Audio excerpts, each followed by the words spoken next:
Baahubali, KGF, Pushpa இது மாதிரியான south Indian திரைப்படங்கள் வந்து ஓவராலா 1000 crores கலெக்ஷன் பண்ணதை தொடர்ந்து தமிழ் சினிமாவோட ஒவ்வொரு லீடிங் ஹீரோ நடிக்கிற படங்களுக்கும் இந்த ஒரு எதிர்பார்ப்பு, இந்த ஒரு கேள்வி வந்து வைக்கப்பட்டே வந்தது. லியோ திரைப்படமா இருக்கட்டும், ஜெயிலர் திரைப்படமா இருக்கட்டும், கங்குவா திரைப்படமா இருக்கட்டும், இந்த படங்கள் வெளியாகிறதுக்கு முன்னாடியே இந்த படம் 1000 crore தொடுமா அப்படின்ற ஒரு கேள்வி வந்து ரசிகர்கள் மத்தியில இருந்து வைக்கப்பட்டது. இன்னும் சில இடங்கள்ல 2000 கோடி வரைக்கும் படம் கலெக்ட் பண்ண வாய்ப்பு இருக்கு அப்படின்னு சொல்லிட்டு சில ப்ரொடியூசர்ஸுமே சொன்னதையும் நம்மளால கேட்க முடிஞ்சது. ஆனாலும் அந்த படங்கள் எட்டுச்சா அப்படின்னு கேட்டானா அன்பார்ச்சுனேட்லி இல்லவே இல்லை. இப்படி இருக்க இந்த 1000 கோடி மார்க்கை தமிழ் படங்கள் தொடாததுக்கு மிக முக்கியமான காரணமா இருக்கிறது ஹிந்தி பெல்ட் அப்படின்னு பலர் வந்து சொல்லி வந்தாங்க.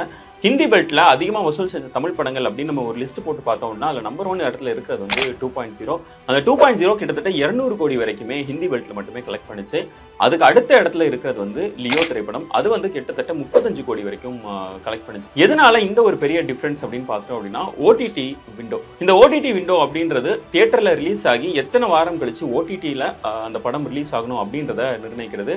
யூஸ்வலாகவே தமிழ் படங்கள் வந்து இந்த ஒரு 4 வீக் விண்டோ வந்து மெயின்டைன் பண்ணிட்டு வந்தாங்க. தியேட்டரில் ரிலீஸ் ஆகி ஒரு 4 வாரங்கள் கழிச்சு ஓடிடியில் ரிலீஸ் ஆகும். ஆனாலும் ஹிந்தி பெல்ட்டில் பார்த்துட்டோம் அப்படின்னா அங்கே உள்ள மல்டிப்ளெக்ஸ் வந்து எங்களுக்கு 8 வீக் விண்டோ வேணும் அப்படின்ற ஒரு டிமாண்டை தொடர்ந்து வச்சுட்டு வந்தாங்க. அந்த ஒரு டிமாண்டுக்கு தமிழ் படங்கள் எதுவுமே செவி சாய்க்காததுனால ஹிந்தி பெல்ட்டில் இருக்கிற மல்டிப்ளெக்ஸ் வந்து தமிழ் படங்களை ரிலீஸ் பண்ணுறதை தவிர்த்து வந்தாங்க. இப்படி இருக்க கூலி திரைப்படம் வந்து இந்த ஒரு காம்ப்ரமைஸை பண்ணியிருக்காங்க. ஒரு 4 வீக் விண்டோவுக்கு பதிலாக 8 வீக் விண்டோவுக்கு வந்து அவங்க அக்ரி பண்ணியிருக்காங்க.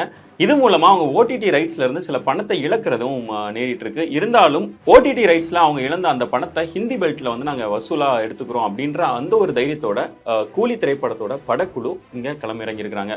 கூலி படத்தோட படக்குழு எடுத்த இந்த ஒரு டெசிஷன் வந்து அவங்களுக்கு ஹெல்ப் பண்ணுமா இல்லையா அப்படின்றத பார்த்துட்டோம் அப்படின்னா சவுத் இந்தியன் மூவிஸ் 1000 கோடியை தொட்ட படங்களோட லிஸ்ட் நம்ம எடுத்து பார்த்துட்டோம் அப்படின்னா அவங்களுடைய ஹிந்தி பெல்ட்ல அவங்க எவ்வளோ பெர்ஃபார்ம் பண்ணியிருக்காங்க அப்படின்றத இப்போ நம்ம பார்த்துக்கலாம்.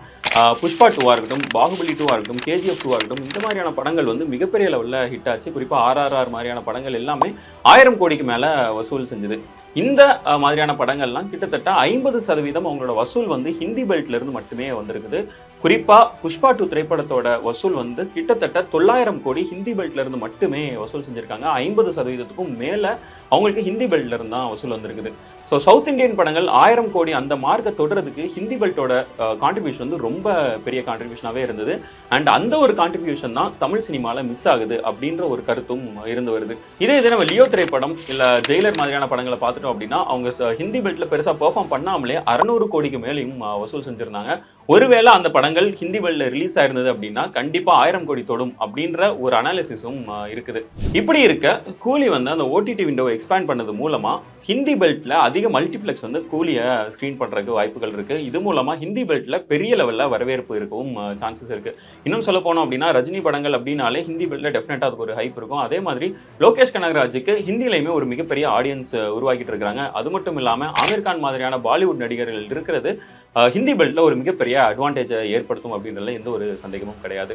அதை தொடர்ந்து கூலி திரைப்படத்தோடைய ஸ்டார் காஸ்ட் நம்ம பார்த்துட்டோம் அப்படின்னா ஷௌபின் சாகரா இருக்கட்டும், இல்லை உபேந்திராவா இருக்கட்டும், இல்லைனா நாகார்ஜுனாவா இருக்கட்டும், இவங்க எல்லாருமே முக்கியமான கதாபாத்திரங்கள்ல நடிக்கிறது சவுத் இந்தியன் ஸ்டேட்ஸ்லையுமே ஒரு மிகப்பெரிய எக்ஸ்பெக்டேஷனை கிரியேட் பண்ணியிருக்கு. இந்த மாதிரியான ஸ்டார் காஸ்டே அந்தந்த மாநிலங்கள்ல இந்த படத்தை கொண்டு போய் சேர்த்துருவாங்க அப்படின்றதுலையும் எந்த ஒரு சந்தேகமும் கிடையாது. இவ்வளவு ஃபேக்டர்ஸ் கூலி வந்து 1000 கோடி தொடர்றதுக்கு ஒரு மிகப்பெரிய அட்வான்டேஜா இருந்தாலும் அவங்களுக்கு எதிராக நிற்கிற ஒரு மிகப்பெரிய பிரச்சனை என்ன அப்படின்னு பார்த்துட்டோம் அப்படின்னா வார் 2மே என்னன்னா ஒரு மிகப்பெரிய எக்ஸ்பெக்டேஷனோட வர்ற திரைப்படம். ஒரே நாளில் 2 படங்களுமே வெளியாகிறதுனால கண்டிப்பாக பாக்ஸ் ஆஃபீஸில் ஒரு மிகப்பெரிய அடிப்படும் அப்படின்றதுல எந்த ஒரு சந்தேகமும் கிடையாது.